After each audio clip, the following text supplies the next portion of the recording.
Très chers amis, Shabbat Shalom Umvorach. Ce Shabbat, nous lirons deux parashotes, pas uniquement en dehors d'Israël, mais même en Israël. Nous lirons Matot et Masré, et nous clôturerons la lecture du quatrième livre de la Torah, le livre de Bamidbar. Dans cette paracha riche en enseignements, il en est un qui ne peut manquer de nous étonner.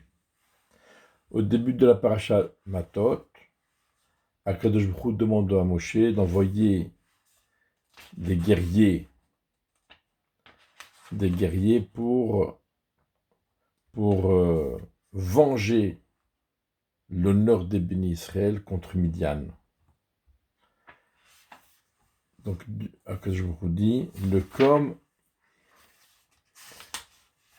Nikmat Bnei Israël Meta Midianim venge la vengeance des bénis Israël sur les Midianim, Acharte Asefelamecha, et ensuite tu rejoindras tes ancêtres. Donc Moshe sait pertinemment que c'est la dernière bataille, le dernier combat qu'il va mener, et ensuite viendra le moment de quitter ce monde pour un monde meilleur, comme on dit. Moshe s'adresse au peuple et il leur demande il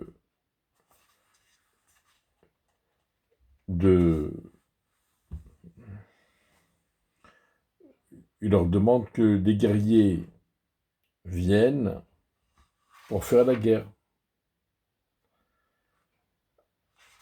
Et il nous dit, la tête Nikmat Hashem Bemidian, pour mettre la vengeance de Dieu sur Midian.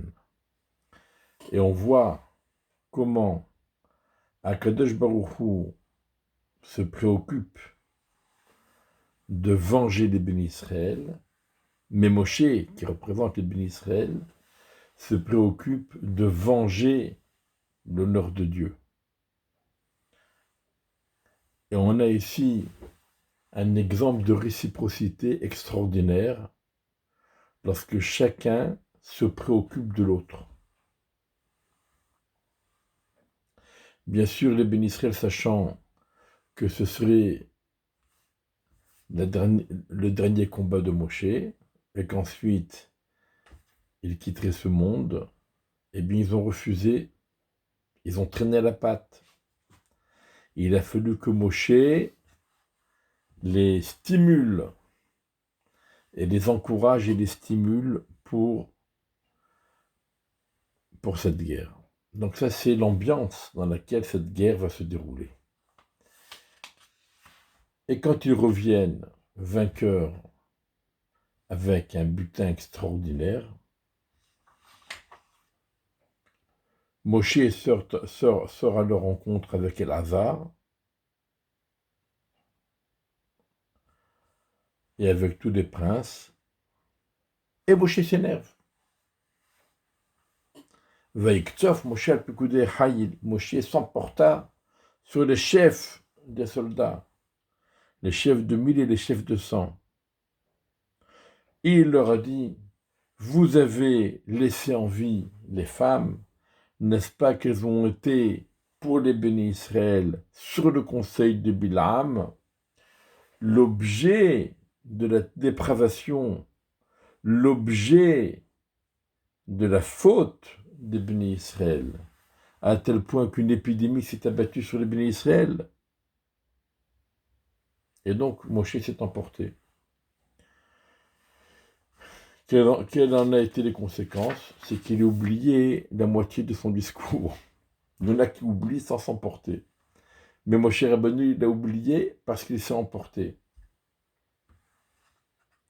Et Rashi le souligne.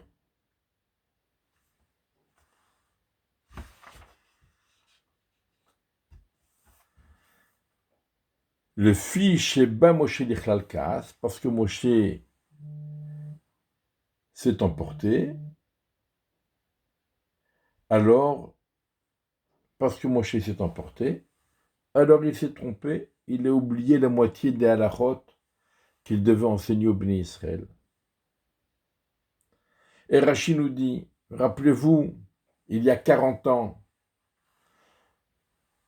lors de l'inauguration du Mishkan, la même chose. Par Vaiktsov, Elazar Valitamar, Moshe s'est emporté sur Elazar et Itamar, les enfants de Aaron, après que les deux aînés, Nadav et Avihu, aient été tués, et parce qu'il s'est emporté, il s'est trompé. Alors ici, il a oublié la moitié du discours, la moitié des halachot, la moitié des lois qu'il devait leur enseigner.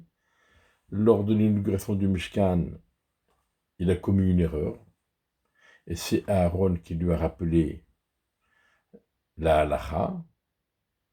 Ici, c'est Elazar, le fils de Aaron, qui a complété le discours de Moshe. Et de même, il y a quelques semaines, dans la paracha de Chukat, Moshe s'est emporté contre les bénis Israël, et eh bien, il a fini par être puni. Et à cause de cela, il n'a pas pu rentrer en Eretz Israël. Et alors, on ne comprend pas ce qui se passe. D'abord, comment se fait-il que Moshe Rabbeinu se mette en colère? Moshe Rabbeinu sait très bien que c'est pas beau d'être en colère. Moshe Rabbeinu sait très bien que nous avons une mitzvah de, entre guillemets, ressembler autant que faire se peut et adopter les comportements divins. Or, à propos d'Akadosh Baruch Hu, il est dit, dans les 13 attributs de miséricorde, il est dit qu'Akadosh Baruch Hu, il est Erech Apayim, il est longanime. Il ne s'énerve pas, il ne s'emporte pas tout de suite. Alors pourquoi Moshe Rabbeinu s'est emporté?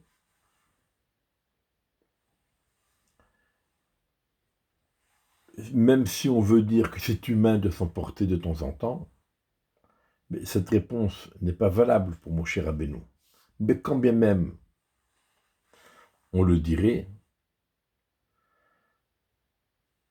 comment se fait-il que Moshe Rabbeinu s'emporte pour des petits détails comme cela, alors qu'on ne l'a pas vu s'emporter pour la faute du veau d'or? Dieu s'est emporté, Moshe a calmé. Il a dit non, il a prié, il a imploré, il a intercédé. Même pour les explorateurs, même pour Korach, Moshe ne s'est pas emporté. Il a imploré la miséricorde d'Hachem. Alors pourquoi pour ces trois occasions, Moshe s'est emporté? Et une autre question, puisque la première fois, quand il s'est emporté, ça ne lui a pas réussi, puisqu'il s'est trompé, alors il devait prendre la leçon et faire attention à ne plus s'emporter. Quand bien même on dirait que au bout de 40 ans, il a oublié la leçon. Pour Moshe, on ne peut pas dire une chose pareille. Mais disons qu'au bout de 40 ans, il a oublié. Alors on peut comprendre pourquoi il s'est emporté la deuxième fois. Mais pourquoi il s'emporte une troisième fois? Là, c'est un intervalle relativement court. Qu'est-ce qui se passe? Pourquoi Moshe s'emporte?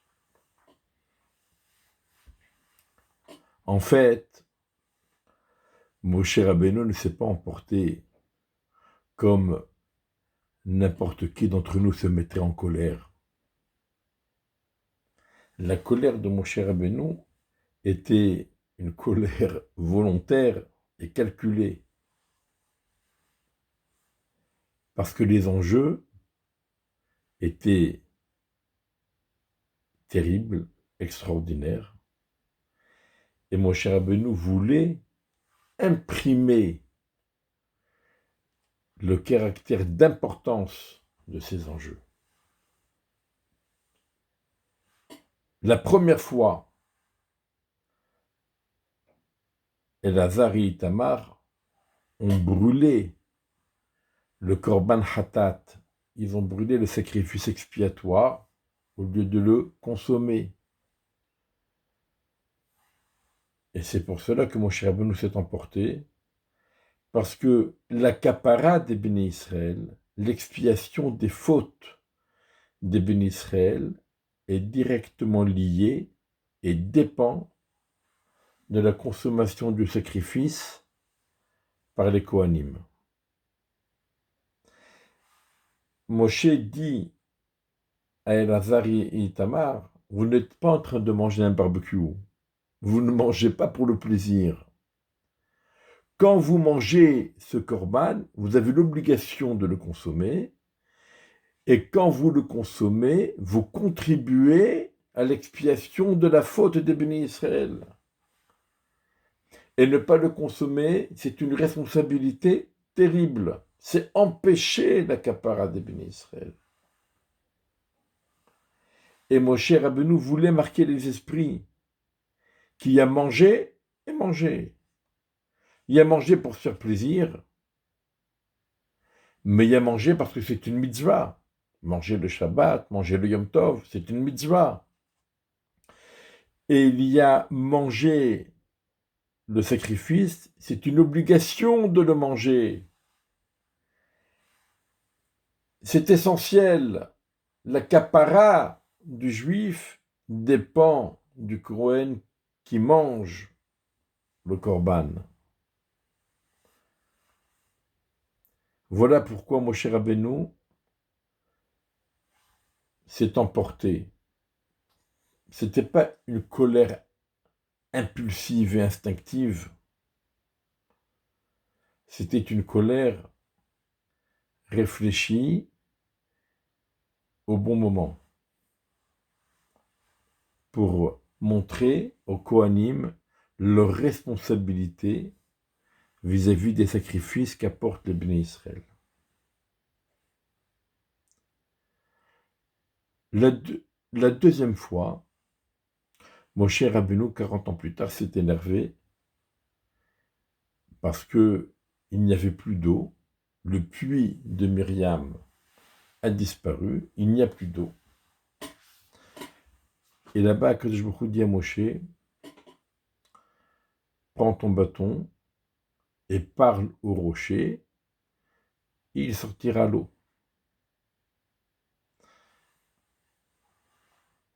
Et Moshe, il se trouve en présence de tout le peuple d'Israël. Tout le monde regarde. Et Moshe parle au rocher, donne de l'eau. Il ne donne pas. À la fin, il le frappe. Il donne de l'eau. Et il dit au béni Israël, Shimunaham Morim, écoutez les rebelles. Le fait d'avoir traité les bénis Israël de rebelles, montre que Moshe était énervé contre les bénis Israël. Et on peut expliquer cela de la façon suivante. Akadosh Baruch Hu dit à Moshe, prends le bâton et parle au rocher. Mais s'il suffit de parler au rocher, pourquoi prendre le bâton? Alors il y a beaucoup d'explications. Mais on peut proposer l'explication suivante. Pourquoi le puits, la source d'eau, a disparu? Et les commentaires expliquent, on en a déjà parlé, parce que les bénis Israël n'ont pas été reconnaissants vis-à-vis de Myriam. Myriam est décédée, personne ne s'en est préoccupé. Le Midrash dit, il y avait Moshe devant le cercueil et Aaron derrière le cercueil. Et personne d'autre. C'est peut-être caricatural. Il est impensable d'imaginer que personne ne se soit déplacé à l'enterrement de Myriam. Mais disons que les bénis Israël n'ont pas été reconnaissants avec Myriam, et parce qu'ils n'ont pas été reconnaissants, alors ils ont perdu le puits de Myriam. Et donc, quand Akadosh Baruch Hu dit à Moshe, prends ton bâton et parle au rocher, qu'est-ce que ça veut dire? Ça ne veut pas dire, rocher, rocher, donne ton eau. C'est pas ça qu'il fallait dire. Prends ton bâton et montre au béni Israël. On ne va pas utiliser le bâton. C'est pas comme la première fois, il y a 40 ans, où il fallait utiliser le bâton, frapper le rocher pour qu'il donne de l'eau. Mais là, le problème est différent. Le problème, c'est votre ingratitude. Vous n'avez pas été reconnaissant envers Myriam. Alors on va parler de quoi? On va parler de Myriam. On va parler de la grandeur de Myriam. On va faire des louanges de Myriam. On va rappeler que le puits, la source d'eau qui a accompagné les bénis Israël pendant 40 ans, c'était par le mérite de Myriam. C'est ça les paroles. Et quand les bénis Israël comprendront la grandeur de la tzedeket, la grandeur de Myriam qui les a quittés, et qu'ils exprimeront leur reconnaissance envers Myriam, qui par son mérite les a approvisionnés en eau, et bien là, le puits redonnera de l'eau, sans qu'on ait besoin de le lui demander expressément. Il ne s'agit pas de le frapper, il ne s'agit pas de lui demander de l'eau. Il s'agit de parler et de faire les louanges de Myriam.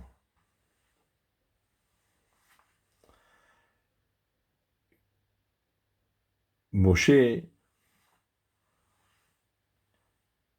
apparemment, n'a pas fait comme ça, et ça ne marchait pas. Le rocher ne donnait pas d'eau. Et là, il leur a dit, Shimon Hamorim, écoutez les rebelles, ça veut dire, vous manquez de reconnaissance. C'est parce que vous n'êtes pas reconnaissant envers Myriam, c'est pour ça qu'il n'y a pas d'eau. Et c'est pour ça qu'on est obligé d'utiliser le bâton comme il y a 40 ans. Il y a 40 ans, il n'y avait pas de raison d'être reconnaissant envers Myriam puisqu'il n'y avait pas encore eu de l'eau. Enfin, on aurait pu être reconnaissant envers Myriam parce que c'est grâce à Myriam que le peuple d'Israël existe. Mais par rapport aux besoins d'eau, il n'y avait pas de raison d'être reconnaissant envers quiconque encore. Mais là, il faut être reconnaissant. Alors soyez reconnaissant. S'il n'y a pas d'eau, c'est parce que vous n'êtes pas reconnaissant. C'est parce que vous n'avez pas fait le travail que vous auriez dû faire de lutter contre votre ingratitude et exprimer votre reconnaissance envers Myriam.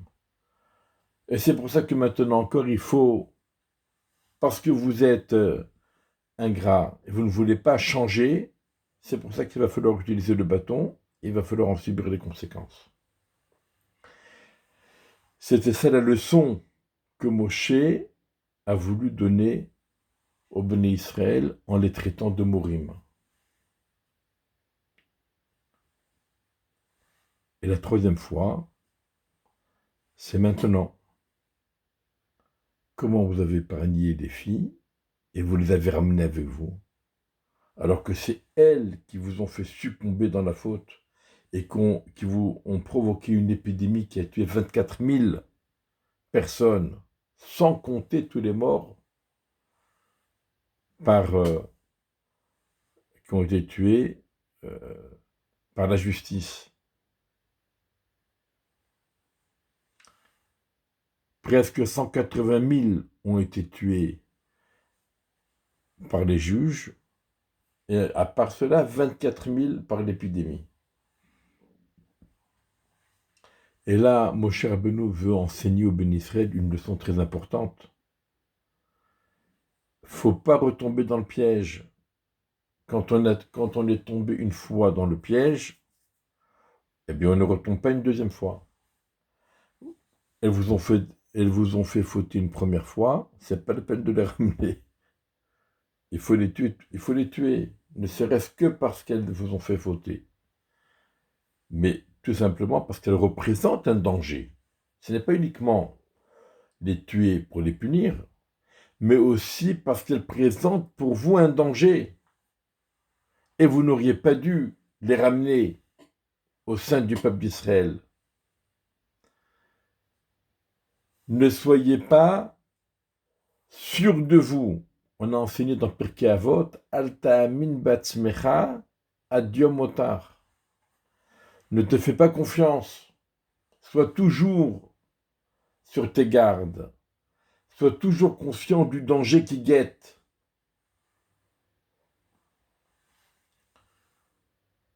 Et c'est cette leçon que Moshe a voulu inculquer au Béni Israël, cette ultime leçon. Et c'est pour cela qu'il a fait mine de s'emporter. Mais quand on s'emporte, même si c'est volontaire, même si c'est calculé, même si c'est dosé, même si c'est réfléchi, eh bien, on tombe dans l'erreur. On tombe dans l'erreur, et c'est pas parce qu'on tombe dans l'erreur qu'il ne faut pas s'emporter de façon intelligente. Moshe Rabbeinu s'est emporté parce qu'il était obligé, en tant que chef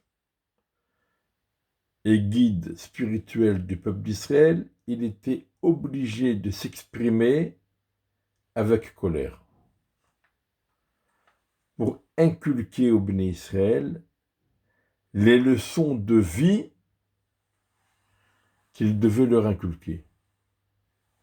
Mais néanmoins, quand bien même, on pourrait même dire qu'il a accompli une mitzvah d'éducation, il a accompli une mitzvah en se mettant en colère, malgré tout, le fait de se mettre en colère lui a été préjudiciable. La colère, même la colère de Moshe Rabbeinu, elle fausse l'image divine que l'homme porte en lui. Et la parole qui qualifie et qui caractérise l'homme s'en trouve faussée. Voilà pourquoi c'est tellement grave de se mettre en colère et de s'exprimer avec colère. Quand bien même, il arrive des fois où c'est une obligation en tant qu'éducateur de s'exprimer vivement avec une dose de colère. La paracha commence par les vœux. Et la Torah nous dit Lo yachel devaro, kechol hayotze mipiv yaaseh. Il est interdit de profaner, de vulgariser sa parole, et on doit agir selon tout ce qui émane de notre bouche. La Torah vient, c'est quand même extraordinaire, que à quelques psukim d'intervalle, Moshe nous rappelle l'interdiction de profaner, de vulgariser sa parole, et l'obligation d'agir conformément à tout ce que nous avons dit.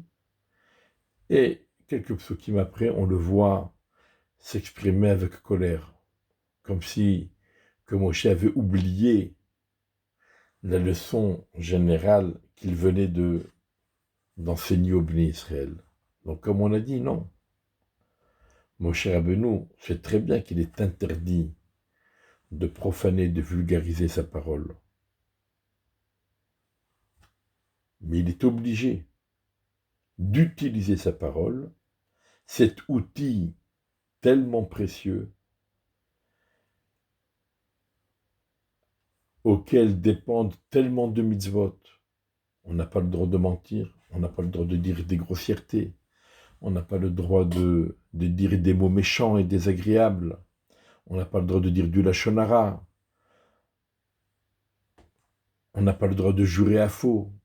Tellement de mitzvot dépendent et des obligations, le Kriyat Shema, le Birkat Hamazon, les 100 bénédictions tous les jours, l'étude de la Torah, la Hamida, la Tfila, tellement de mitzvot magnifiques qui dépendent directement de la parole. La parole est un outil extraordinaire qui est spécifique à l'homme, qui le caractérise et qui le qualifie. Mais malgré tout, il arrive que l'on soit obligé de s'exprimer avec colère, comme Moshe Rabbeinu l'a fait. Mais ça lui était préjudiciable. À la fin de la paracha également, nous avons un dernier passage, le mariage des filles de Tselophrad. Donc, les membres de cette tribu se plaignent. Si jamais elles se marient, puisqu'on leur octroie la part de leur père Tselophrad, si ensuite elles vont se marier avec quelqu'un d'une autre tribu, donc leurs enfants seront affiliés à l'autre tribu, et l'héritage passera donc à l'autre tribu. Et comme c'est un héritage, et ce n'est pas un achat-vente, mais c'est un héritage, eh bien, à l'année du Yovel, elles ne pourront plus, la parcelle de terre ne retournera pas à la tribu initiale, mais elle restera dans la nouvelle tribu. Et la tribu initiale, la tribu de Ménaché, sera donc perdante dans cette affaire. Et la Torah nous dit, de même que pour les filles de Tselophrad, Dieu a dit à Moshe, Ken benot Tselophrad doverot, les filles de Tselophrad parlent bien. De même, la Torah nous dit, Ken mate bene Yosef doverim, la tribu des enfants de Yosef, la tribu de Ménaché, parle bien et disent ce qu'il faut. Et donc cela donne donc un complément de halakha. Alors on peut se poser la question pourquoi cela a été dit ici et pas dans la paracha de Pinchas où on parle de l'héritage de Tselophrad. Peut-être que parce qu'on veut terminer le livre de Bamidbar, on veut terminer ces parachutes que nous lisons dans cette période d'affliction, parce qu'on se souvient de la destruction du temple et de l'exil des bénis Israël, on veut quand même donner un mot de réconfort, d'encouragement et d'espoir avec le mariage des filles de Tselophrad, que l'on salue par un Mazal Tov et un Siman Tov. Alors pour reprendre les choses que nous avons dit auparavant, les bénis Israël avaient perdu la source de Myriam parce qu'ils n'avaient pas été reconnaissants, ils n'avaient pas exprimé de reconnaissance envers Myriam. Eh bien, on voit exactement en sens inverse. Akadosh Baruch Hu dit aux bénis Israël, dans l'Haftara que nous lirons ce Shabbat, Omrim letz aviata, on dit à un arbre, tu es mon père. Vers Even, ateli de Tanu, on voit une pierre, on dit c'est toi qui nous as fait naître. Kifanu elay oref velo panim. Ils m'ont montré leur nuque et non pas leur visage. Ça veut dire ils m'ont tourné le dos. Comme ça se plaint Kadosh Baruch Hu de Ben Israël. Et, Uve'eteratam, au moment de leur détresse, quand les choses vont mal, Yomru, ils disent, et là ils s'adressent à Dieu, le vrai Dieu, le Créateur, Kuma voshienu, lève-toi et sauve-nous. Et alors Dieu leur répond, Vaye Elohecha, Asher asitalach, où est ton Dieu que tu t'es fabriqué? Où sont tes dieux que tu t'es fabriqués? Qu'ils se lèvent et qu'ils te sauvent au moment de ta détresse. On perd quand on n'est pas reconnaissant vis-à-vis des personnes qui méritent notre connaissance. Et on perd quand on est reconnaissant vis-à-vis de choses qui ne méritent aucunement notre reconnaissance. Dans les deux cas, on perd. La reconnaissance mal placée pousse à la perte. Et le manque de reconnaissance, alors qu'il faut reconnaître, ça aussi, ça nous pousse à la perte.